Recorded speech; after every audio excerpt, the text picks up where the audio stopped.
হাজার ব্যথা বেদনার পরে ফিরে আসনি তুমি আপন ঘরে।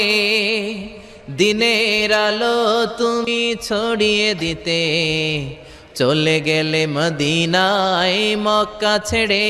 হে রাসূল তোমাকে ভুলি আমি কেমন করে, হে রাসূল তোমাকে ভুলি আমি কেমন করে,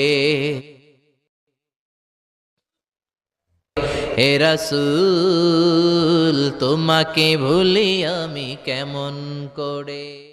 আমাদের প্রভু এক নবীর উম্মত, জীবন বিধানে ওই শিবানী কোরআন। আমাদের প্রভু এক নবীর